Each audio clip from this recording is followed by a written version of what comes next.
We think many of your dragon legends could actually be stories about what we today call dinosaurs. People would say that the dragon legends of old are obviously not true, but it's only obvious because of their preconception that dinosaurs died out so long ago. But when you have this universal theme right across the globe, many different continents, many different cultures, and over a vast span of human history, then there's probably going to have to be some universal core truth there. Dinosaurs are probably used more than anything to convince people of millions of years. I mean, even little kids all know about dinosaurs. Just say the word dinosaurs and see what they say next. They probably would say evolution.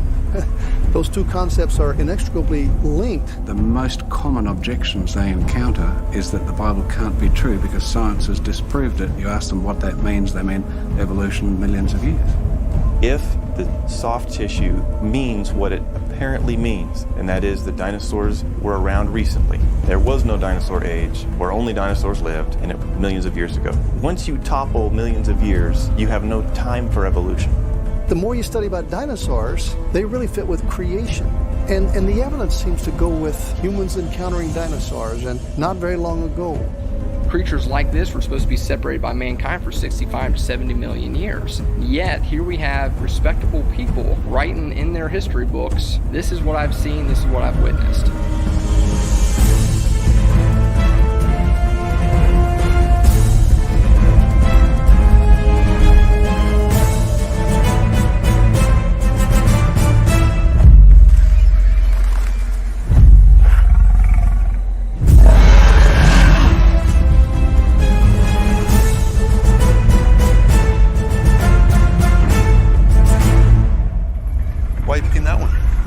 Story. You know someone's gonna say something. Like what? Got something against Danny? Oh, don't play dumb, you know what I mean. Still gonna read it. It's on you then, nothing to do with me. Fine. Okay, kids, come on over, gather around. We're gonna have story time. Come on, find a seat on the carpet. Can everybody see? Yeah? Okay, good. Okay, guys, today's story is called Danny the Dragon. Thank you all for coming. Please note that the opinions expressed during the story time are those of the author and do not necessarily represent those of the Monroe Library or its staff. Thanks, Tony. Would you like me to have them sign release forms? Once upon a time, not too long ago, there was a dragon named Danny. He lived in a deep, isolated cave along an ocean coast. One day, he wandered out of the water and saw some houses and people. Curious, he lumbered closer for a better look. Dragons, just the word conjures up all these images, and people's attention goes right to the dragons. People want to know about dragons. Dragon legend is absolutely a phenomenon. There are literally too many legends to count. They're in every tribe and nation, every people group, and you have them in China, Australia, Africa, Europe, North America, and South America, everywhere people inhabit. Dragons are really interesting creatures. I think there's not a child with soul so dead that he hasn't become fascinated by dragon stories and dragon legends. And the thing that's always struck me as amazing is that it's not a regional legend. It's not a legend of the Chinese, but nobody else, or a legend of the Europeans and nobody else. It's everybody's legend. Now, a legend is, of course, a legend. It's a fairy tale. But is there, in fact, most anthropologists will tell you that whenever you have a legend or mythology, that there's usually something that happened that started that myth. So the point is there is some consistent threads in these different cultures, South Sea Islands, South Pacific, the American Indians, and so forth. So when you find the similar kinds of legends that suggest that either a common legend exchange or those legends deriving from some kind of historical antecedent. If we're to believe that they're mythological, that really presents a logical problem for us because there is a consistency that happens throughout all the dragon legends. Of course, dragon legends can become sensational. You know, a lot of your pagan religions attach some sort of meaning to these things. Like a lot of times in Chinese mythology, a dragon would, you know, be responsible for the tides, or it would control the water or something like that. But if you scrape away all the sensationalism, you actually have a very real creature at the bottom of, and that is consistent throughout really in the entire world, you just have a large scaled reptile that has many of them fly, some of them don't, but the ones that do fly have wings like a bat, and they're carnivorous, and they're basically going to gnaw your face off. And it is consistent no matter where you go, and that truly is remarkable. They look like big reptiles with long tails, with scales, with sharp teeth, claws, oftentimes 3 claws, by the way, which many of the dinosaurs did have 3 claws, like theropods. So I believe they're what many people have called dragons, or have been translated to the word dragon, really reflect a human experience, widespread among almost all cultures, of having witnessed at some point in history very, very large, very frightening reptiles. You know, the dragon legends, the stories of these dragons, they always talk about these huge reptilian beasts with fierce teeth and prickly spines, and they just sound so much like dinosaurs. It's like knowing about Julius Caesar or Alexander the Great. We have to rely on historical records of these things, because you can't scientifically prove that Julius Caesar existed. It's always a matter of history. And I think dragons, a lot of that will be widespread historical writings of such creatures, including, for instance, the Chinese calendar, where you have 12 animals. One of them is a dragon. I was born in the year of a dragon, but all the animals are treated as equally real. So it does seem like the Chinese people did see a creature we would now call a dragon, which they call the Long. Actually, there are a lot of legends of dragons being used for breeding. The Chinese have stories about breeding dragons. There are artifacts that show people riding these things. It's quite remarkable that, to many people, that Australian Aboriginal people actually have accounts of their ancestors having encountered creatures that today, by any reckoning, you'd describe as being dinosaurs on the basis of scientists' reconstructions from fossils. On a personal level, I recall meeting a university researcher in the Northern Territory in Darwin after giving a presentation there a couple of years ago. And she said that she'd been working with the local Larrakia Aboriginal people, and they had a word for a fierce creature that lived in the local swamps there that used to terrorise the first Aboriginal people who'd come to that area via canoes from another country far away. And when this university researcher said to them, "Oh, that word obviously means crocodile," the Larrakia people responded, "No, we've got a different word for crocodile. This other creature, in fact, looks very similar to some of your dinosaurs in your children's book about dinosaurs." There is an Indian legend called the Thunderbirds. And according to legend, these huge bird-like creatures would fly, and they would actually be able to bring thunder with them. And at first that seems sensational. But if you start looking at the evidence, things change just a little bit. Because what is in the Black Hills in South Dakota, the legend is that these giant thunderbirds would actually fly to the top of the Black Hills, and they would like nest there. Now what is fascinating is that scientists have long believed that those kind of gigantic creatures needed strong winds to propel them to high heights. And so in the West, where you have these gigantic thunderstorms, it is really postulated these gigantic pteranodons would catch thermal updrafts of these storms that would lift them to the top of places like the Black Hills. So from an Indian's perspective, that is trying to pull meaning from the things in nature, they would look at these, what they would call thunderbirds, and go, wow, they are bringing thunder. But it's actually, what's really happening is that it's the thunderstorms that are actually bringing the pteranodons. This is taken from a book named After the Flood, where he recounts, dinosaurs in the form of flying reptiles were a feature of Welsh life until surprisingly recent times. As late as the beginning of the present century, elderly folk at Penllyn in Glamorgan used to tell of a colony of winged serpents that lived in the woods around Penllyn Castle.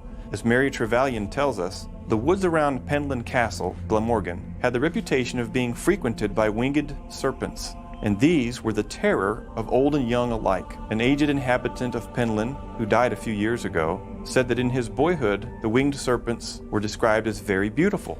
He said it was no old story invented to frighten children, but a real fact. His father and uncle had killed some of them, for they were as bad as foxes for poultry. The old man attributed the extinction of the winged serpents to the fact that they were terrors in the farmyards and coverts. This is a pteranodon, an example of one. And by the way, not all of them were huge, with big long wings. And in Beowulf, it describes two different kinds. One which had massive, huge wings, which we know existed from fossils, 30 foot and more wingspan. But there's another kind of winged serpent that was smaller, but it was just as much a pest. Not just in Beowulf, but in England and to the North American Indians and Central American Indians, etc. Interestingly, there's a Scandinavian king called Beowulf, and there's a very famous poem about his exploits. And if you read about his description of this big beast that he killed because it was terrorizing the villagers, it's a very accurate description of a Tyrannosaurus Rex. Most people say Beowulf is entirely mythical because there's all these monsters in it. But if you read Beowulf, the poem, it doesn't say fairies and magic elves. It's talking about the Grendel. It's talking about a bipedal monster with giant mouth and big teeth that ate people, just like we might imagine a pteropod dinosaur might do. In the Agat National Park in Nebraska, there are these structures in the side of the rocks called Devil's Corkscrews. And for years, scientists thought that the plants or some sort of plant created these spiral structures that descend from the surface down about 6 feet. But it was not until they started excavating them that they found these little fossils of beavers at the bottom of them, and they found out that these beavers made these wild corkscrew lodges in the rock. And evolutionary timelines would put this beaver to be extinct about 30 million years ago. But the problem with that is that American Indians know full well what those corkscrews were. And if you would have asked a Lakota Indian, they would have told you they were beaver lodges. My point with Haast's eagle is the Maoris tell a legend about a giant eagle. And it's easy for us to say, oh, giant eagle, pff, whatever. But it's been verified and it's published. It's the real deal. It was a giant eagle. So if they were right about the giant eagle, then perhaps peoples have been telling the truth in their legends of other creatures too. Most people today accept that dinosaurs have become extinct, and even creationists who look at the accounts of apparent recent human dinosaurial contact would say, look, it does seem that dinosaurs are extinct.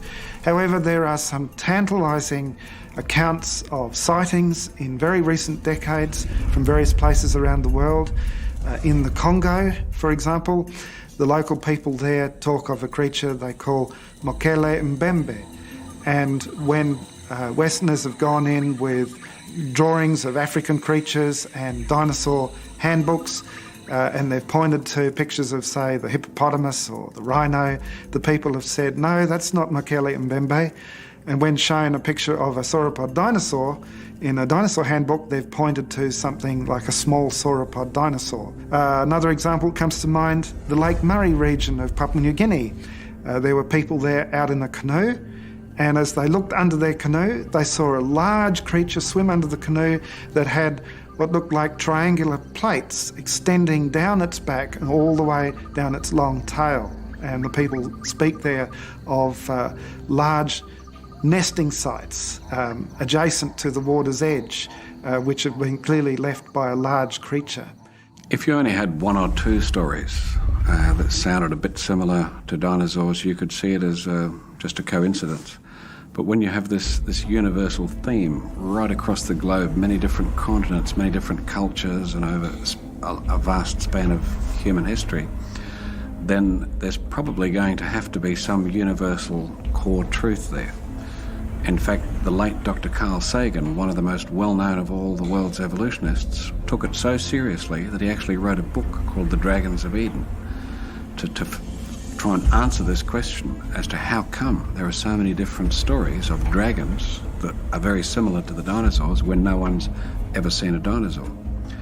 And the answer he came up with in his book was essentially that we evolved from reptiles, so part of our brain is a sort of a leftover of when we lived in the age of the reptiles, and so dragon legends are really, if you like, inherited memories from the age of reptiles.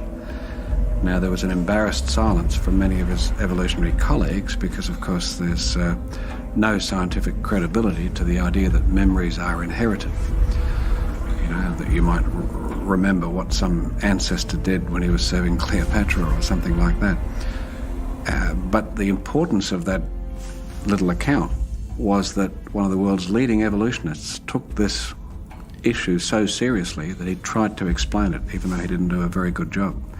A much better explanation is that the Bible is right, that man and dinosaur did live together, and what we see are the somewhat corrupted legends, somewhat corrupted stories of a time when people and dinosaurs did really know each other. Some people saw Danny coming. He was huge with scales and a long tail. They ran away screaming, "Dragon, dragon, run for your lives!" Danny yelled, "Come back!" But it just sounded like, "Roar!" This made everyone run faster. Stories about Danny's huge teeth and claws soon spread across the land.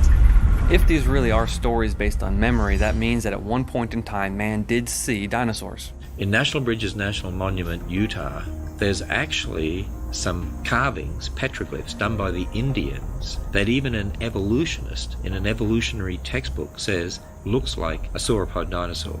And we've actually had a team go out there, they've seen it, photographed it, did a wax cloth impression of it, and it just looks like a sauropod dinosaur. But of course the evolutionists would say, well, no, it must be some mythical animal. Why? Because dinosaurs didn't live with people. Well, how do you know that? And so to me, that sort of evidence, when you look at your dragon legends, many of the descriptions of those dragons actually fit nicely what we would call dinosaurs. And many of your dragon carvings, for instance, that you see, dragon paintings around the world, they look like some of the dinosaurs that we would understand existed from the fossil record. The exact date was 1186 AD. And it's a stone temple. It's in the Angkor Wat temple complex around Cambodia. And in a jungle area. There's a number of stone carvings of things that are familiar to us today, along with Hindu and Buddhist mythology.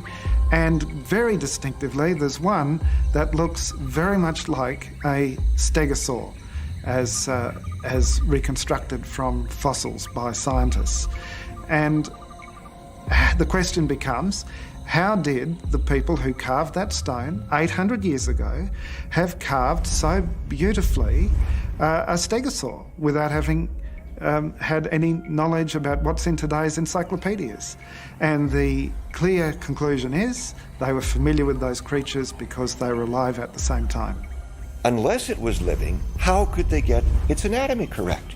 They had to see it in order to reproduce it correctly. And that's just one of over 80 instances around the world in every single continent where it's been found that humans and dinosaurs have coexisted because the humans have reproduced dinosaurs in one art form or another. There's a cathedral in the UK, Carlisle Cathedral, which has been there a very long time. And one of the bishops buried there 600 years ago has, on the brass trimmings around his tomb, a number of engravings of animals, many of which are familiar to us today, but there's also some that look very much like sauropod dinosaurs. In fact, any 21st century child would immediately recognise them as being sauropod dinosaurs.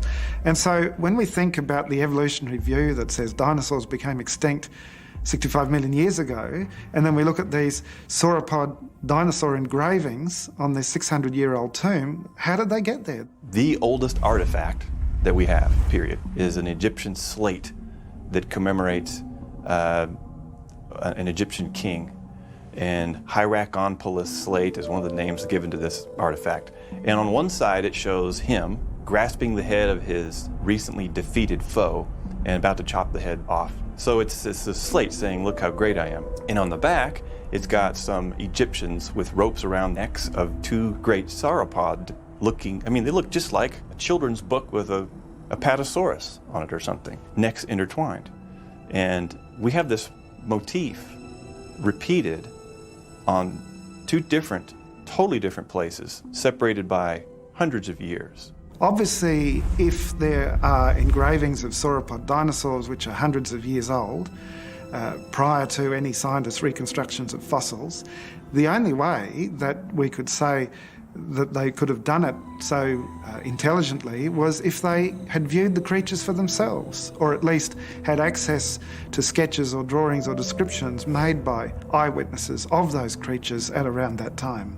As some people look at the fossil record, as some people look at evidence that humans and dinosaurs lived at the same time, they see pictures, they see drawings, they see carvings, they see work in metal and weaving of individuals that have actually reproduced dinosaurs. And the American Indian is one of those groups that has done that, especially in paintings and drawings. Adrienne Mayer, first of all, if we talk about what she's done on this, I think we ought to give her credit for doing a tremendous amount of research. And when I say data, I mean legend after legend after legend after legend of descriptions of the same kinds of creatures that were giant, terrible lizards. There were thunderbirds, there were water monsters given the same description from tribe after tribe after tribe across North America, but even in South America and Central America. We've got this robust, legendary lore, complete with descriptions of habitat, descriptions of habit, anatomical attributes. Where did all this come from? And some people say, well, we don't want to have the Indian living at the dinosaur, so the Indian went ahead and found bones and then went ahead and assembled those bones into the proper shape and then put the musculature and the skin on the bones, and then based upon what they came up with, they then did a drawing showing what this dinosaur or reptile would look like in life. Now, with all due respect to the skills of the American Indian, and there are a great many of them, I honestly don't know if paleontology hundreds of years ago was one of them. Well, the very fact that we have these artifacts begs the question, how did they know to draw these? In other words, if they're mythological, how is it that they all drew the same exact myth, and yet they're separated through distant time as well as distant geography? And the question, it's a tough one to answer because it depends on your worldview. And if you back up and think, if I just go based on the data, then it seems to suggest on its surface that these people, real live people, at some point encountered creatures that looked like this. I've been informed that in a cave in France there's a mammoth seemingly engaged with or in combat with a dinosaur. Now, if that's so, that's very significant, because even though mammoths are extinct, everybody accepts that mammoths and humans live together, because you sometimes find spear points of human spears in mammoth fossils or mammoth skeletal remains in caves. And of course there are many drawings of mammoths by people, and everybody agrees they're mammoths. So if mammoths and humans are together, and you see a picture of a mammoth and a dinosaur together, then obviously dinosaurs and humans were together too, which of course evolutionists say is impossible. American Indians had this legend. They called this creature the grandfather of the buffalo. And that's an interesting description, because you're like, okay, what would a grandfather buffalo look like? Obviously it would have long hair, it would look like a buffalo, but they said it was much, much, much bigger. Well, there was a waterfall found in Minneapolis, and underneath this waterfall was this tusks of a mammoth. And Indians actually pointed to that spot and said that's where the grandfather of the buffalo lived. And what's fascinating is if they were able to understand the flesh, they were understand the hairy characteristics of this mammoth, there was only one way they could have known that, is if they would have actually seen the creature. And once again we see that the evolutionary time frame, that the layers in the rocks represent millions of years, comes to grief on things like this, which show that people, dinosaurs and mammoths and many creatures that we're familiar with today all lived at the same time. First of all, what we have to understand now, was not until the year 1822 when Gideon Mantle and his wife found the iguanodon tooth. And that was supposedly the absolute beginning of our understanding of dinosaurs. And modern academia will tell you that is when we discovered them. Well, the problem with that is that we have all these images of ancient people groups that had intimate knowledge of dinosaurs. They drew them on vases, they were on pottery, and if it is true that they had no knowledge of dinosaurs, then where in the world did all those images come from? The people went to the police and demanded that something be done. The police gathered their weapons and their bravest officers and went off to see what they could find. Danny was terrified. He just wanted to find a friend. He was very old and had looked everywhere but couldn't find anyone else like him. It was like he was the last dragon on Earth. You know, it's funny how historians treat ancient history. Because we've got a lot of ancient historians writing things that we take today as matter of fact, like, you know, this event happened, okay. But then when they start talking about some other things that they believed were true, historians will just discount it. Like, you know, Marco Polo's writing about dragons, Alexander the Great's talking about his giant lizard that frightened his army. And there's all sorts of other accounts in history as matter of fact accounts of great lizard-like beasts, and yet they're routinely discredited as not being true. You know, it is a misnomer that some of these dragon legends, or all the dragon legends, are just a product of opium-inspired pagan religions. I mean, that is not the case at all. What you have is you have actual historians. You have Herodotus, you have Flavius Josephus, you have Marco Polo that talk about dragons. Herodotus actually heard an account of flying reptiles, and he went and checked it out himself. And so, I mean, he showed the mettle of a true historian. 400 years later or so, you have Flavius Josephus, an incredible Jewish historian, also talking about seemingly the same creature. You have this flying reptile. You have Marco Polo that after his journey to China is describing a huge dragon. He calls it a dragon with this tail that is really dragging through the sand, leaving these marks. And we come to the point where we have to ask ourselves, are all these people just making this up? They're describing creatures that were not supposed to be alive then. According to evolutionary theory, that creatures like this were supposed to be separated by mankind for 65 to 70 million years. Yet, here we have respectable people writing in their history books, this is what I've seen, this is what I've witnessed. And they sound just like dinosaurs. Well, I think we should take the testimony of these very reliable historians. For the most part, I think that they were very candid in what they were writing about when it came to historical narrative. And if they were talking about these large, formidable creatures, I don't see why there's any reason to question that. If man and dinosaurs never lived together but were separated by millions of years, then we have to say all those ancients were mistaken. And I don't believe that we should accuse them of that, because they were intelligent people like you and I. They built cities before the flood. We're told that they had musical instruments. They had tools of iron and brass. Now you think about that. Before the flood, they had metal tools. That implies they had to find the metals, they had to mine them, and they had to smelt them exactly like we do today. So let us not dare accuse ancient people of being unintelligent and untechnological. The Bible does use the term dragons over and over again. It talks about ocean dragons, it talks about flying dragons, it talks about land dragons. And you know, that seems to fit with these great reptilian beasts that include the dinosaurs. And it makes sense.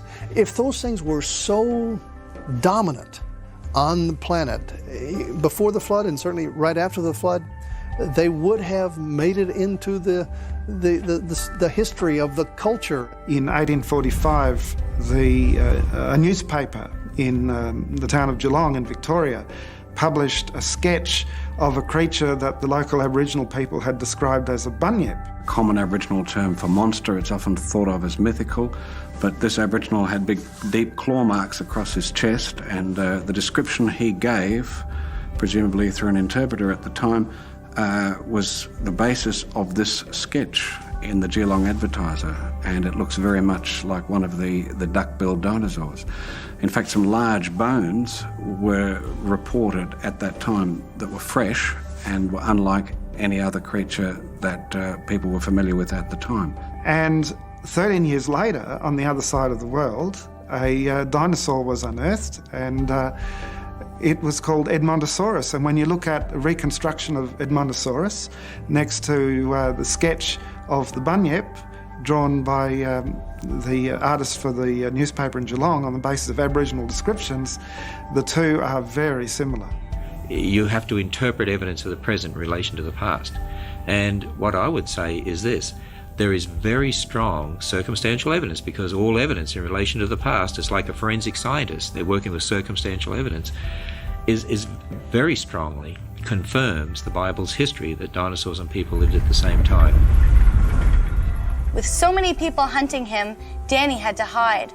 As he rumbled back toward the ocean, he passed a man with 2 daughters walking along the beach. Instead of running, they just stopped and stared in shock.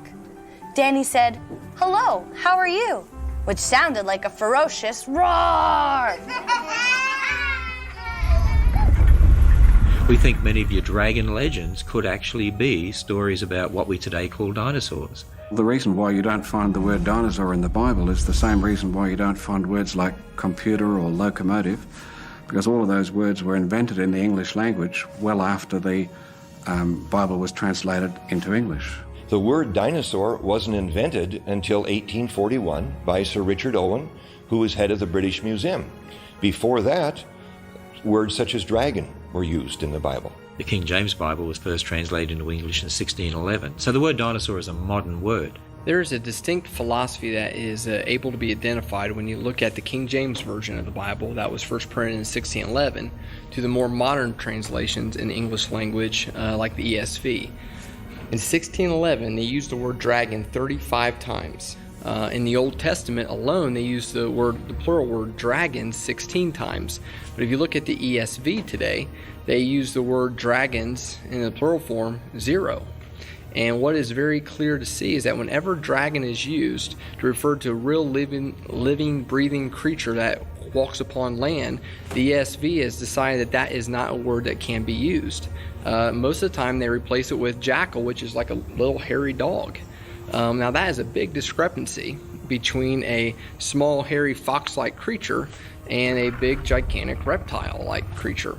And what you see is that the evolutionary mindset has seeped into so many things that we have even our most conservative Bible theologians look at dragons. They do not make the connection between dragon and dinosaur, and they have the idea that, wow, dragons aren't real, and so we have to protect the inerrancy of the Bible. Most of the people believe that dinosaurs died out 65 million years ago, and therefore humans couldn't possibly have seen them because they haven't been around that long. So it's a case of a faulty view of history with this millions of years imposed upon it, which means they have to try to explain away human encounters with creatures which we would call dragons.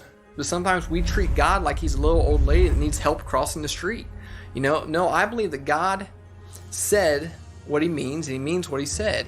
So if dinosaurs and dragons really are one and the same, one might actually ask, well, why did dragons fade into mythology to begin with? And that's a really good question. So you had all cultures in the world essentially passing on stories about big lizards.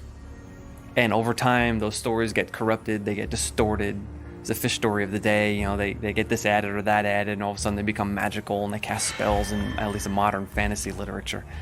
It was not until around the year 1800 that a French scientist named Georges Cuvier started to publish his findings that the extinction of a species was actually possible. Before that time, no one thought that species could go extinct. They actually thought that God had a kind of a supernatural preservation on all the species of the world.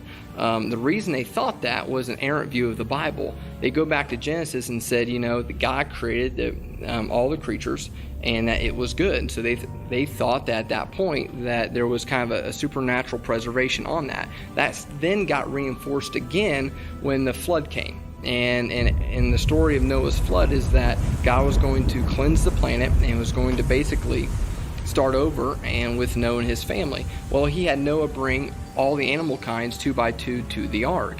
And again, there was this sense of preservation. We didn't invent the word dinosaur until the 1800s. And so anything before the 1800s could not have used the word dinosaur. And so no Bible translations would use the word dinosaur prior to the 1800s. And since then, no Bible translation would dare to use the word dinosaur because of pressure from the evolutionists. So people before the 1800, as they're hearing the stories of dragons, they're looking around saying, I don't see that creature alive today. And if it is not alive today, then it was never alive. And that is how and why dragons fade into mythology. There are a lot of things that over the years have been found that were thought to have been extinct. Some mammals, some fishes, some plants. The coelacanth was the classic example from the early 1900s. The Wollemi pine, which was discovered in the later 1900s. So there's a lot of things that pop up that no one thought should be, everyone thought went extinct, but But it turns out that they're still here and they're essentially unchanged from the way they were supposedly millions of years ago. And also there's an Australian living fossil that's very well known. It's called the Wallamai pine. And it was found in a very isolated part of a conservation reserve near Sydney in New South Wales. And it quickly became known as the dinosaur tree because they said it had lived alongside the dinosaurs. And the initial dating of the Wallamai pine fossils was that it had been thought to be extinct for many millions of years. Now, when they found this Wallamai pine just a short time ago, the curator of the Sydney Botanical Gardens apparently said, it's just like finding a live dinosaur. I think he said a live small dinosaur, because the point is it has exactly the same significance. Now, the coelacanth is a fish. Fossils have been found of this fish that the evolutionists say died out, say, 70 million years ago, came on the scene about 400 million years ago. The reality is, in 1938, off of the island of Madagascar, fishermen started catching coelacanths. And so now the evolutionist is presented with a problem. If coelacanths died out 75 million years ago, what's a live one doing in 1938? And they found a lot more of them. Some are even in aquariums today. Here's an interesting thing. Years ago, when I was in undergraduate school in Minnesota, I was taking a course in botany, and our professor took us all outside the botany building to pay obeisance to a ginkgo tree. And we all stood around in just deep reverence looking at this ginkgo tree, because we were told that this ginkgo tree, we can see it in the fossil record back to the time of the dinosaurs and beyond. And here it is growing alive and well just outside of our botany building. And isn't that amazing?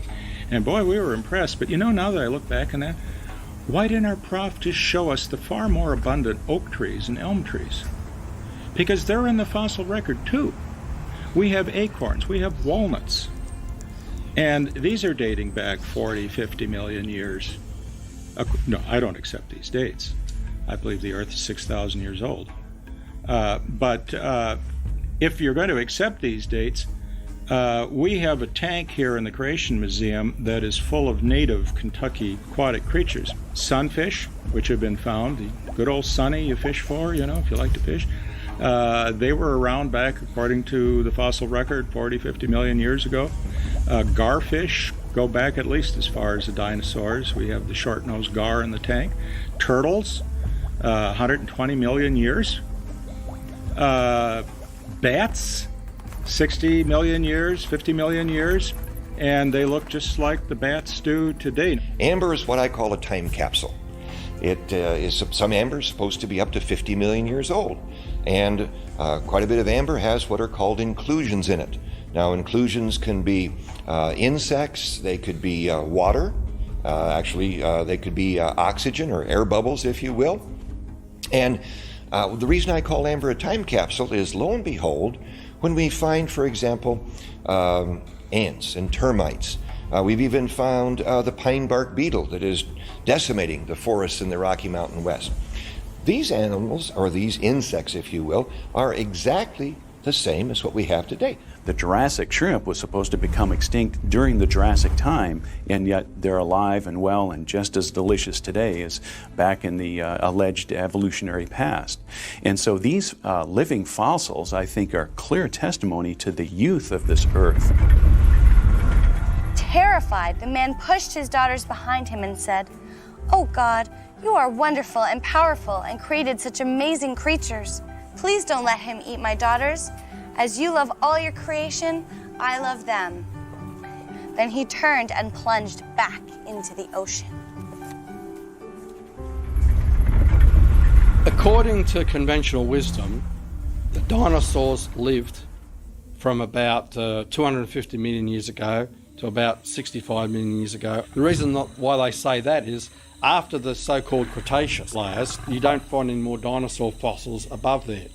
And so they believe the dinosaurs were wiped out 65 million years ago. And they believe that man only evolved in the last 2 million years, say, because we only find human fossils at the very top of the layers. And so man and dinosaurs, in their view, could never have lived together.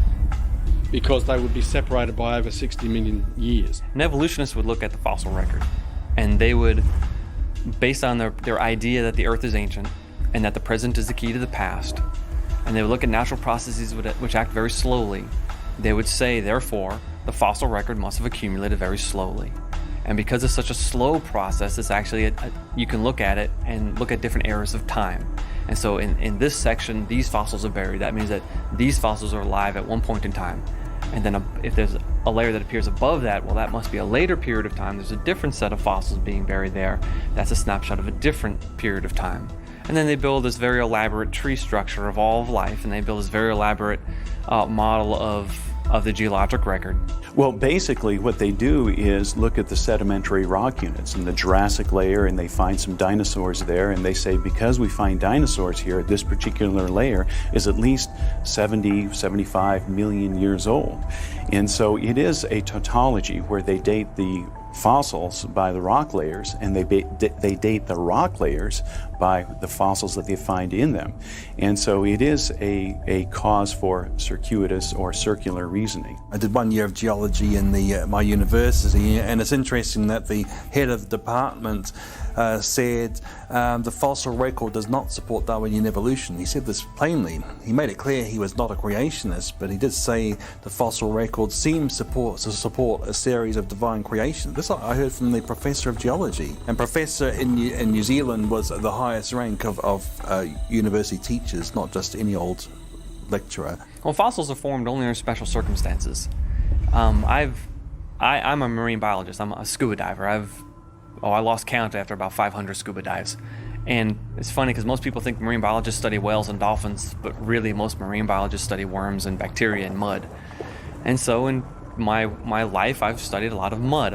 I've dug mud in lakes, rivers, and streams all over the southeast. Looked at the sediments all up and down the Florida Keys, over in the Bahamas, in Belize. One trip to the South Pacific, which was very nice.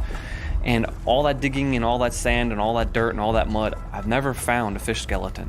I've never found an incipient fossil. I've never found something that was being fossilized. Because fish, when they die, when they finally do hit the bottom, they're eaten by everything. And usually they're eaten on the way down. And so their bones tend to be scattered all over the place, and their flesh is destroyed.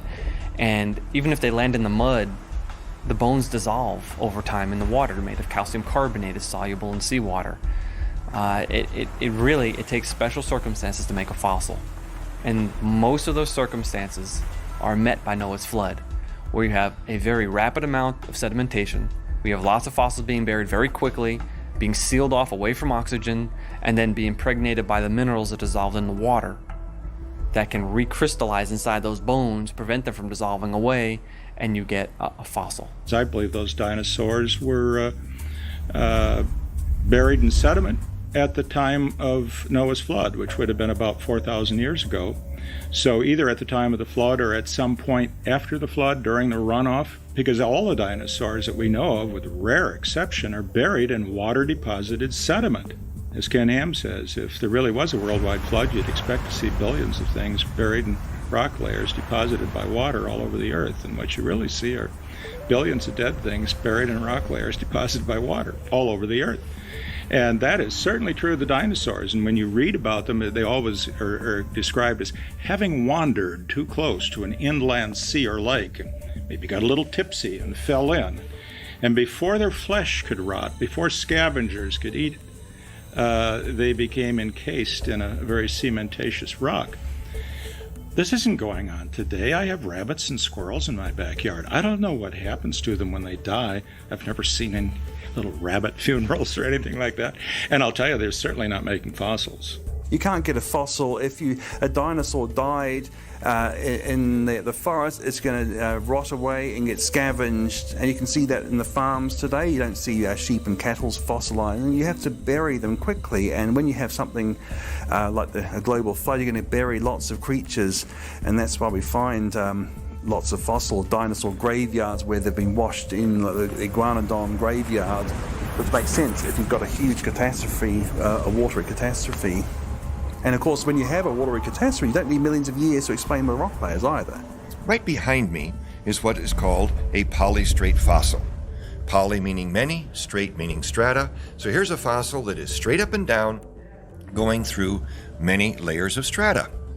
And what is significant about that? Well, first off, the conventional wisdom around here in the Hell Creek Formation is that it could take 1,000 years, a centimeter, to lay down all of the sedimentary deposits. Well, is that polystrate fossil behind me going to wait around for 100,000 years while slowly all of the sediment is put in around it to hold it straight up? No. It's going to decompose, it's going to fall over long before that happened. It had to have been done very, very quickly. There are some fish fossils that I've seen with exquisite preservation. All the scales, all the fins are intact. The fish's mouth is closed. His gills are closed, which is indication that he's buried in squish. In fact, the streamlines around the fish in the mud, it looks like he was struggling and trying to swim as he's being buried. We've got abundant evidence of rapid fossilization. There's some three-dimensional dinosaurs that are preserved where a dinosaur is crouching down and yet he's covered in mud, and the only way to do that is if the mud is accumulating so quickly that he's literally suffocated in the mud, because if he had died he would have fallen over, or at least would have laid down flat. But no, he's crouching, the mud covers all the way up above his head. And Mount St Helens is certainly an excellent example, because we saw things happen there that blew geologists' mind. May 1980, the eruption of Mount St Helens, and next, in that major eruption and subsequent ones, up to 600 feet of rock layers, new material was deposited around Mount St Helens. And at one particular level, we find a 20-foot horizon that was produced on June 12, 1980. We know the day and the year because people were there to observe it. So it's testable. We've got reliable eyewitness accounts. But within that 20-foot thick layer, we have multiplicity of small layers, alternating coarse and fine-grained layers. Now, a geologist normally looking at that with a millions of years belief system, we call it mental glasses, looking through the idea of millions of years, who would have thought that each of those little bands would have taken thousands of years to accumulate, or alternating yearly sequences, and so the whole sequence, hundreds of them, would have taken hundreds of years. But we observed it to happen in just one day. The rock layers are not a sequence of age, but a sequence of burial. Taking their age interpretation, they shouldn't be, the coelacanths have died out, yet we know they're living today. People will ask, why are there no dinosaur and humans fossilized together? I would ask, why are there no coelacanths and whales fossil together, even though they live in the sea together? It's because they just weren't buried together. Now, how do you explain that by slow and gradual processes with little local floods over millions of years? No, only a global flood can explain rock layers with marine fossils up on the continents that were catastrophically deposited and buried that swept right across the continents and between continents. I mean, the evidence is crying out for catastrophe. It screams Noah's flood, it therefore screams a young Earth. Radiometric dating is seen as the linchpin of the evolutionary age of the Earth. They say, all these radiometric dating techniques show the Earth is ancient, so how can you believe in a young Earth? Well, actually, what I do is I appeal to known lava flows. Go to Hawaii, sample a lava flow, sample some basalt that's come out of the Earth, bring it back to your laboratory, tell me what age you measure. It's not going to be zero. It's not going to be even a few thousand years old. You're going to get an old age. It doesn't matter what technique you use. So what that does is that takes the idea that you can measure the difference between the daughter product and the parent product and calculate an age as if there was a clock. That discredits anything that's using the assumption that there's zero daughter products. Well, I was involved in a project called the RATE project, RATE. It stands for Radioisotopes and the Age of the Earth. It was an acronym that we put together to describe so people could quickly identify what this project was. And it was conducted between 1997 and 2005. And we got some exciting evidences that confirm that the conclusion we came to was that the nuclear decay rates, radioactive decay rates, had been grossly accelerated at some time or times in the past. At some event, the decay rates had been accelerated, that had been speeded up to such an enormous extent that you could essentially have hundreds of millions of years worth of nuclear decay measured by the rates at which they occur today, all of that happening within a few thousand years.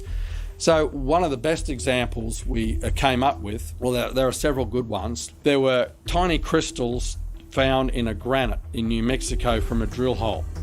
And essentially, when uranium decays to lead, the parent decays to the daughter lead, the byproduct is helium. And helium gas it's chemically stable. It doesn't react with other elements. It's what we call an inert element or inert gas. And because it's only got small atoms, it could leak very easily out of those crystals. But we found that the uranium lead date for these crystals, with the millions of years scenario, using the radioisotope dating, was 1.5 billion years.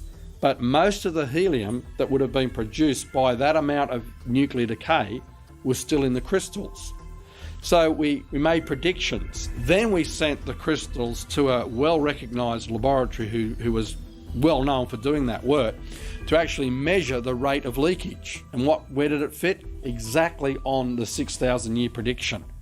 In other words, while the uranium to lead clock had ticked at the rate of 1.5 billion years, that's 1,500 million years, while uranium had been ticking through that rate, helium had been leaking at a different rate. That means because we know of the law of leakage of these atoms, well-known physical law that we can reproduce in the laboratory, that was a far more credible age determination method. There was some basalt flows that erupted on the rim of the Grand Canyon, flowed down into the canyon all the way to the base of the canyon.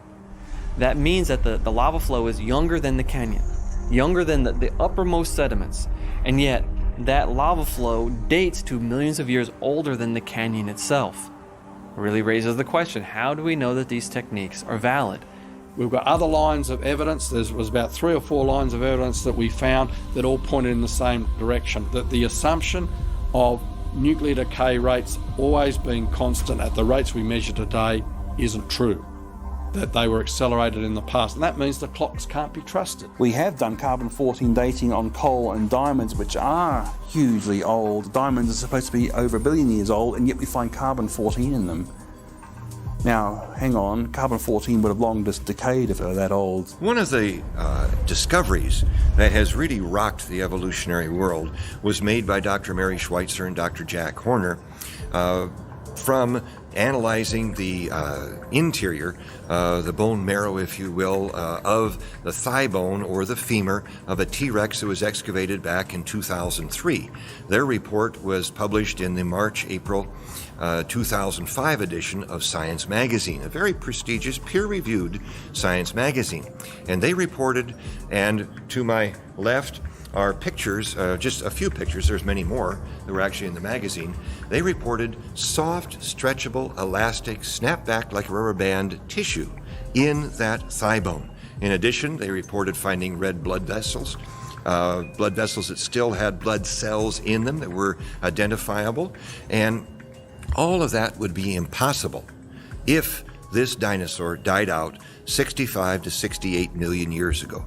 Clearly, science has shown this dinosaur died out very recently, and I would say perhaps as the result of the flood of Noah's day, just a matter of, say, 4,000 years ago. Doctors Mary Schweitzer and Jack Horner are paleontologists. They study fossils. Specifically, they're interested in dinosaurs. In fact, I think you could call Jack Horner Mr. Dinosaur. I mean, he's probably associated with the study of dinosaurs as much or more than anyone else that comes to mind. Mary Schweitzer said on one such test, she said she couldn't believe it until she'd done it 17 times. This is pretty thorough. So most people are understandably shocked, and that includes certainly evolutionists, that you should find what appears to be fresh marrow. Still soft, still with blood vessels, still with red blood cells. More recently, they've gone beyond that. Schweitzer, working with other investigators, have looked at the biochemistry of the marrow, and they have indeed found protein fragments. Now, not the whole protein, but protein fragments. Proteins usually don't remain completely undisturbed for a few thousand years, and of course we have no idea for 70 million Well, of course, the evolutionary naturalists who embrace the long ages of evolution, who maintain adamantly that man and dinosaur are separate by 65 million years, are very, very uncomfortable with these continuing discoveries of Mary Schweitzer. Tom Kay of Seattle, who was also a critic of the first study of Mary Schweitzer, said, and I quote, "This will either be nothing or the biggest revolution in paleontology ever." You know, I would have to agree with the latter portion of his quote. This is one of the greatest paleontological discoveries ever. Danny returned to his cave, deep in thought. What had made that man on the beach so brave? The man had spoken about someone who had created him. The man had spoken about a creator that loved all his creatures. Was Danny one of those creatures? Most of your dinosaur books, if you go to Barnes & Noble or wherever, they're all millions of years, millions of years, millions of years. Kids have been to see those movies that talk about dinosaurs. They might be fictional movies like Jurassic Park and so on, but at the same time, they still teach millions of years. Ever since Darwin and Lyell, that this idea of many, many millions of years is a philosophical necessity, but is certainly not found in science. I mean, the main movers and shakers at the time were really striving to discredit the Bible. I mean, Lyell himself said that his stated goal was to free the world from Moses. And if that's a stated goal to free the world from Moses, he is actively trying to undermine the biblical account of creation. So that's why we have to talk about the age of the earth issue if we want to talk about dinosaurs and humans, because these are two radically different views. And if the earth is young, then dinosaurs and man did live together. And the dragon legends are believable. Paleontologists also, I believe, go ahead and fill in the gaps as they see them in the evolutionary timeline, going from monkeys to man, going from microbes to man. One of the things that they find, though, in the process of doing that is that life is very complex. Whether it's dead life or living life, it is still extremely complex. And so that means they've got to have huge amounts of time in order to give people any idea at all that it's credible to go from microbes to man. And that's really, time is the magic bullet for the evolutionist. It's a lot of time, which makes the impossible possible. Old Earth, old universe even, but certainly old Earth, 4.5 billion years, is important to the evolutionist because they need a great deal of time for things to evolve by the evolutionary process, which would involve random changes due to mutations and natural selection. I would suggest it requires infinitely more time than the pittance of 4.5 billion years. I encourage them to think along the lines of Google years. That would be to the Google power. I mean, you need years that make billions look like nothing if you're going to try to attribute to chance even a single biologically useful protein. Well, they say that over billions of years anything is possible, but would you ever expect someone to win the lottery every single day for 10 years straight? That's essentially the odds that they're claiming anything is possible. If that happened, a court of law would call that guy guilty, send him to jail for the rest of his life because he's cheating. Even if they don't know how he's cheating, they would have to conclude that you are cheating because this is impossible. So their idea that anything is possible is really ridiculous on the face of it. Would require more time and material than is in the known universe to have ever evolved by chance. Once you can buy all that and accept it, once you can accept photosynthesis having formed by chance, I don't see a hill of beans difference between believing it happened by chance in 6,000 years versus 6 billion years. I mean, one's just as improbable as the other. We've reached a point where the p-values are so low that what's the difference? But evolutionists know that their arguments would be even less tenable to laymen if the times were shortened too much for them. We say humans are very complicated and a sponge or a jellyfish would be very non-complicated. But it's really funny because a jellyfish, or at least the sea anemone, has got about the same number of protein coding genes as people. So in all these billions of years of supposed evolution, we actually haven't increased the number of genes hardly at all. And a lot of the genes that they have that we thought at first was something specific to vertebrates or specific to higher life forms, they have them also. So the evolutionists scratching their head, the simplest cell is utterly complex. The simplest life out there is so mind-bogglingly complex that to me, it's impossible to conceive that it just spontaneously evolved from random chemicals. There is an unbridgeable gap between the simplest cell and random chemistry. It's sort of like saying, oh, well, if you go out in nature, you can find a rock sitting on top of another rock, just from natural processes. Maybe fell off the cliff and landed on top of another rock. And because you can find rocks sitting on top of rocks, that explains the Great Pyramids. Well, of course, that's ridiculous. We have decay. We have the second law of thermodynamics. I look in the mirror every day, and it's hitting me with a vengeance.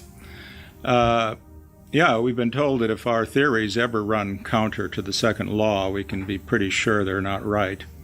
The second law basically tells us that at least a closed system, everything goes downhill.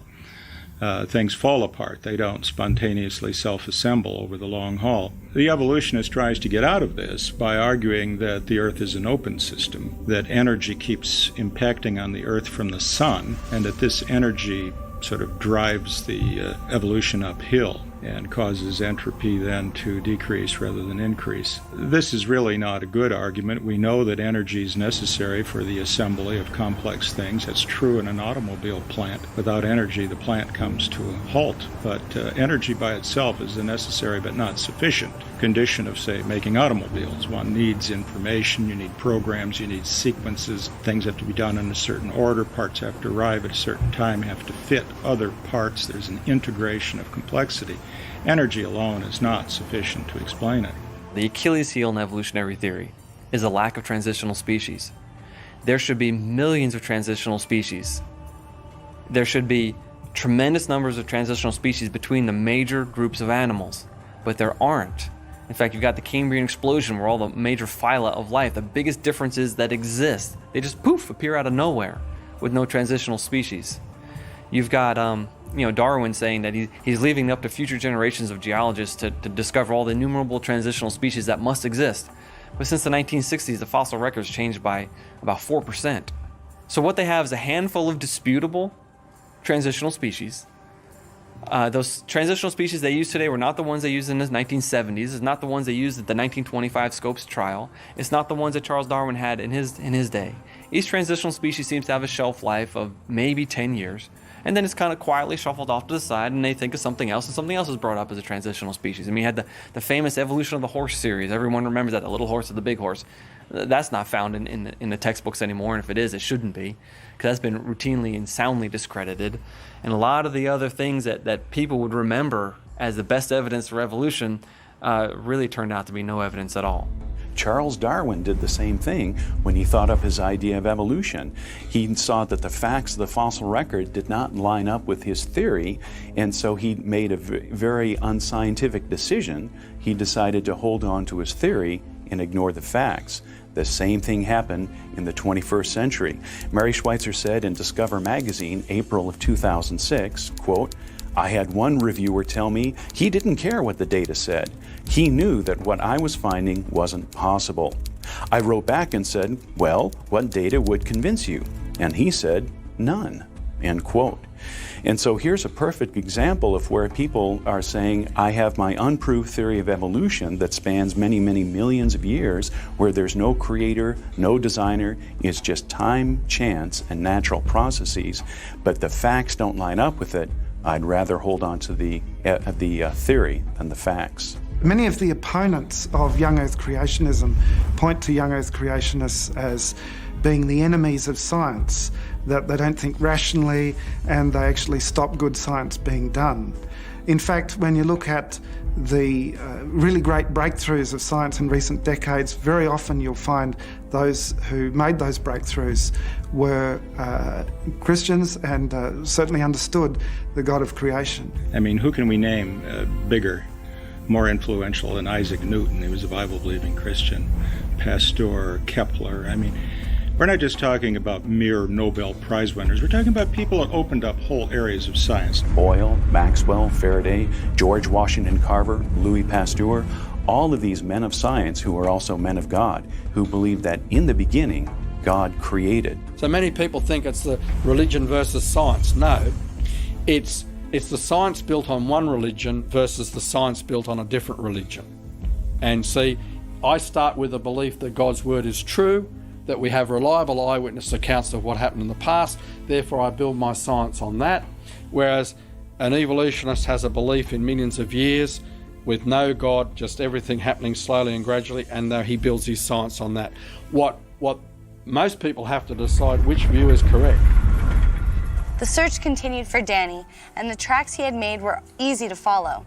Soon the authorities were searching the water, and Danny had to leave his cave and dive deeper and deeper. Somehow, though, despite not finding a friend, he didn't feel as alone as before. Someone out there must have loved him, enough to make him. He may be different, but he was loved.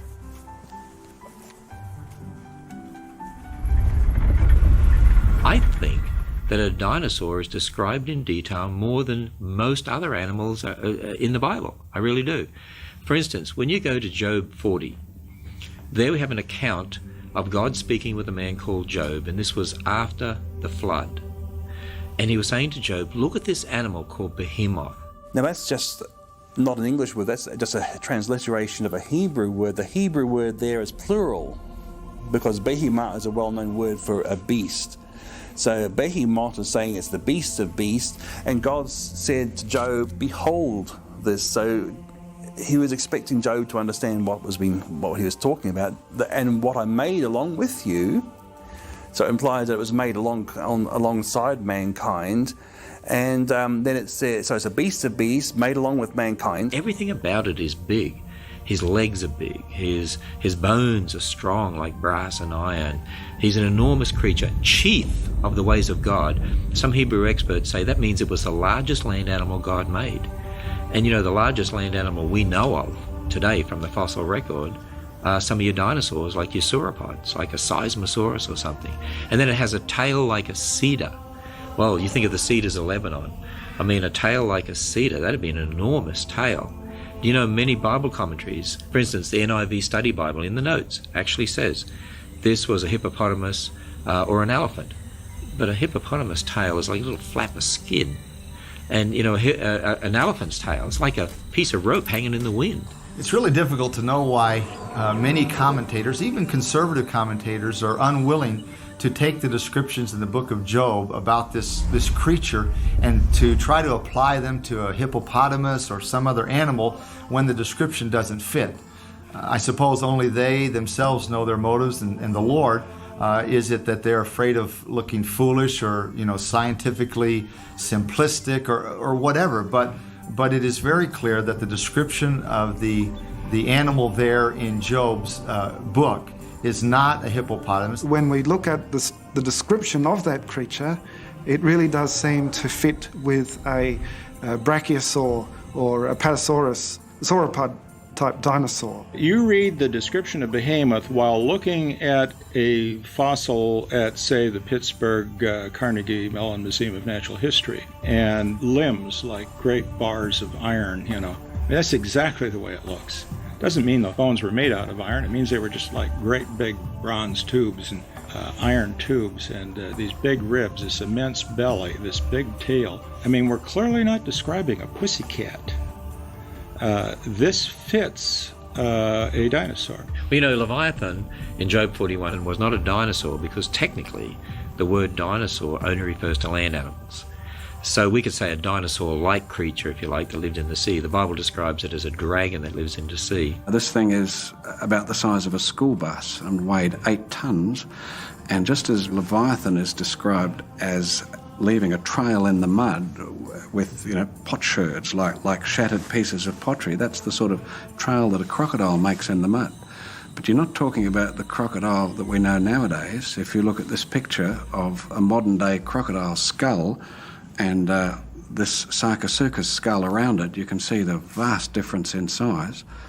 And it truly fits the description in the book of Job, where it talks about how, this sort of creature would just shrug off harpoons and arrows and laugh at fish hooks and things like this. And also, the book of Job describes as if it has rows of shields closely interlocking with no space between them. And it's interesting that the description of Sarcosuchus includes the many scutes that have been found, and these are like the big scales, and they are closely overlocking, and they're about 1 foot in diameter, these shields on Leviathan. It says that he breathed fire. Now when people look at that, they say, well, now we know the Bible can't be trusted because that's just a mythical creature breathing fire. I say, whoa, wait a minute. Who says animals can't breathe fire? I mean, think about it. We have a little beetle called the bombardier beetle that can mix chemicals like hydrogenine and hydrogen peroxide together and blast out hot gases at 212 degrees Fahrenheit to put a frog off its lunch. You look at the electric eel, the ability to electrocute. You look at the spitting cobra that uses a huge gust of air from its lungs to really create an aerosol type effect for its venom that shoots out and will hit the eyes of attackers or enemies.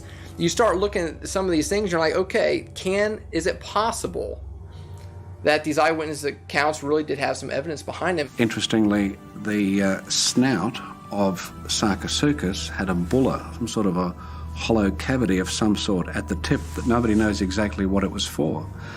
Could that have been for mixing of chemicals or some sort of a chamber, some sort of a chemical storage chamber for generating the fire and smoke that the book of Job also describes concerning Leviathan? We have the eyewitness testimony of these dragons in the world after the flood, which fits them being on the ark with Noah. When we're talking about dinosaurs and talking about dinosaurs as being on the ark of Noah, boy, immediately some people that don't believe that, their antenna goes up. They say, oh, dinosaurs are too big.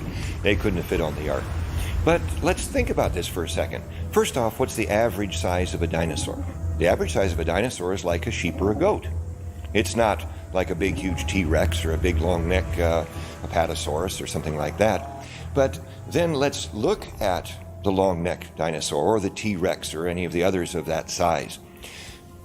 The main thing that God wanted to do was to have 2 of these creatures on the ark so that when the flood was over and they left, they could reproduce after their kind. And so God would want to send younger ones. And science today believes that dinosaurs could reproduce at about age 8 to 10. So younger, smaller.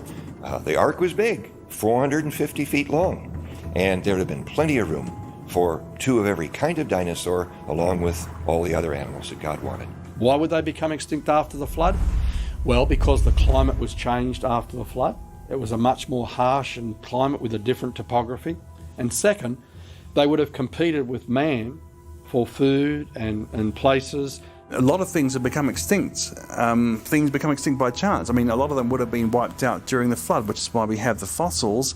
And the survivors, which the Bible says were on the Ark of Noah, a gigantic ocean liner-sized boat, they could have been hunted by man, which is why you have dragon legends of hunting dragons. And the Ice Age, which almost certainly happened just after the flood, would not have been good for large reptiles. Danny found a deep valley at the bottom of the ocean floor and dove down into it. It was murky and hard to see. He thought no one would ever find him here until he noticed 2 very large eyes peering at him. Out of the dark waters came another creature. To anyone else, she looked enormous and scary. But to Danny, she was gorgeous. He said, "I'm Danny, who are you?" Which sounded like, "Roar!" But instead of swimming away, she roared back, "I'm Lucy. I thought I was all alone." Danny smiled. Not anymore. Never again. And deep in the cold and dark at the bottom of the ocean, the 2 dragons swam off to live happily ever after. The end. If it could be shown that dinosaurs were 4,000 years old, it would not be the end of evolution. Nothing will be the end of evolution except the return of Jesus Christ. Man simply cannot tolerate a creator, because natural man, apart from having come to know Jesus Christ as Savior, we can't tolerate a creator because it involves accountability. And so we have to explain how we could come into existence spontaneously without a creator, without a designer, without a builder, how nature left to itself, matter, energy, time, and space, that must suffice. In fact, it's the whole philosophy of science nowadays. Scientists are no more objective than anyone else, and there's a worldview thing, whereas if the flood account is true, it means that God has judged sin, which means we're accountable to him, and that is unwelcome for a lot of people. It's not surprising to me at all that we are finding evidence of man and dinosaurs together, because if you take the creation account literally, then it says on the sixth day would have been the day that God created all of these animals, and man also. Therefore, they were concurrent. The dinosaurs didn't precede man by 1 million or 65 million years. They were on this earth together. Once you look at the soft tissue, combined with the evidence for man and dinosaurs or dragons having interacted, boy, it all fits together. The evidence itself really fits together. The dogma of millions of years isn't borne out by the evidence. Rather, the evidence is forcibly smashed into that dogma. Evolutionary theory is driven by the paradigm and not by the evidence. A lot of people, when they think of creationists who have science degrees, and they wonder how can they believe in creation. What they don't realise is that creation is a logical way of looking at the world we have today in light of historical account in the Bible. It all makes sense. Makes a lot more sense than from evolutionary perspective. The reason why we have the Appalachian Mountains and the Himalayas is because of the flood and all the upheavals that occurred in the flood. Why do we have billions of dead things buried in rock layers laid down by water over the earth? Because the Bible says all the high hills under the whole of heaven were covered with water, and all the animals were swept away, and the water would pick up sand and mud that would bury billions of dead things buried in rock layers laid down by water all over the earth. And so I hold to the view that the Bible tells us what happened in the past. We can test that, and we find overwhelmingly the evidence supports that. I had actually,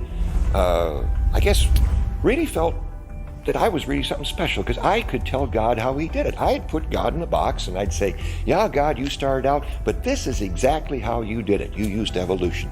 Now, when that was pointed out to me, it hit me right between the eyes. Boy, how arrogant. And then he started pointing out the evidence, much of the evidence we've been talking about today. And this evidence is just stacking up, proving that the Bible is true.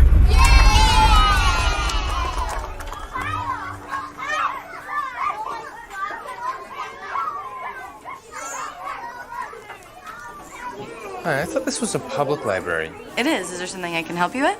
Yeah, the story was a little preachy. Who decides what to read? I'm sorry you feel that way. I actually chose the story. I thought it was nice. Not everyone believes there's a God. I liked it, Daddy. Can you take it away? Sure, sweetheart. But let's look for some other books, too.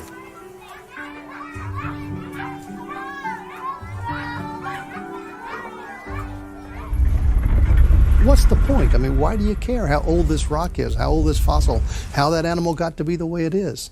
But there are underlying meanings that go to the very core of our being, that answer life's big questions. Who am I? Where did I come from? What's the meaning to life? What happens after I die? These big questions are answered by creation information. Today, I find that the biggest objection people say as to why they can't accept Jesus is because they've been taught evolution at school of the millions of years, and they say, why should I trust the bits of the Bible that talk about Jesus when you can't trust the very first bits that talk about creation?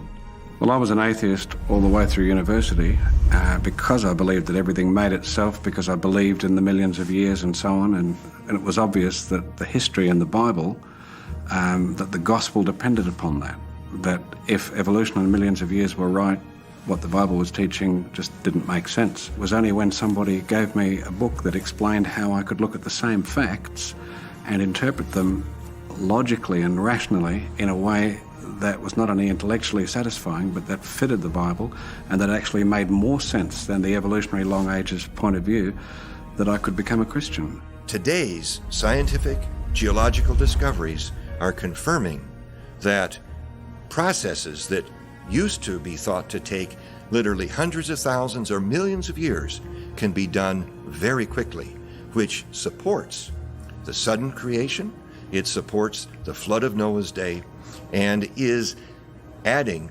additional support to the true history of the Bible. Your knowledge about the Creator is testified by the creation itself. The creation, the scriptures, the heavens declare the glory of God. Whether you're talking about astronomy or microscopy, the frontiers of science bear testimony to design. And that design is sufficient to hold us accountable. The Bible is very clear that God is omniscient, He knows all, and if you accept that Scripture is the Word of God, then He has given us a perfect record that we can base our lives on, base our views on, and therefore, because man's views are always changing, man's opinions have shifted down through the decades, centuries, even just from an experiential standpoint, it makes sense that we would rest our hope, our faith, our views on God's wisdom and not man's wisdom. You see, a court in a courtroom, a judge and jury are going to look for eyewitnesses, aren't they? If they want to re-establish what happened in the past at the scene of the crime, they can have all the forensic evidence they like, but the forensic scientists weren't there. They're interpreting what the blood stains might mean and what this, the gunpowder and the angle and all the rest of it, but they could be wrong. The judge and jury will determine the case from an eyewitness that was there who could describe exactly where the person was standing with the gun, exactly what happened when the gun was fired. You see, that's what we have with the Bible. The Bible is telling us who was holding the gun, who was firing it, what happened. The scientists weren't there. The Bible stands on its own, but from science, we can really establish that it's true. We can find confirmation of it. We can find the evidence that it really did happen just that way. And so when I go and test that, I see there is evidence in God's world that supports God's word. The point is the Creator Himself, who did all this, entered His creation and fulfilled a mission that we were unable to fulfill for ourselves. And He did it on our behalf. That's the staggering discovery that awaits the person who's seriously interested in trying to find out what it's all about. The science we present is in order to remove stumbling blocks from people listening to the gospel message. We're not saved because we believe in Genesis 1:1. We're saved because we believe in Jesus Christ. It's by faith alone, in Christ alone, by grace alone. Think about how contrary evolution is to Christianity. Evolution is this idea of survival of the fittest, which really means extinction of the unfit. The vast majority of everything goes extinct. And yet, how does Christianity approach things? The very kernel nut of Christianity is that not the survival of the fittest, but that the most fit of all, Jesus Christ, died for the unfit, so that the unfit could survive. That's me and you. Jesus entered the human race. Even though He was Creator, He entered creation, and He came as a man, lived a perfect life, died a substitutionary death on the cross for our sins so that we could be redeemed. And a person who acknowledges his or her sin and is willing to humble themselves before God, repent of their sin, and receive Jesus Christ by faith is what the Bible refers to as being born again. That person is given new life, whereas they were dead in their sin. Now they have new life that comes from a genuine relationship with Jesus Christ.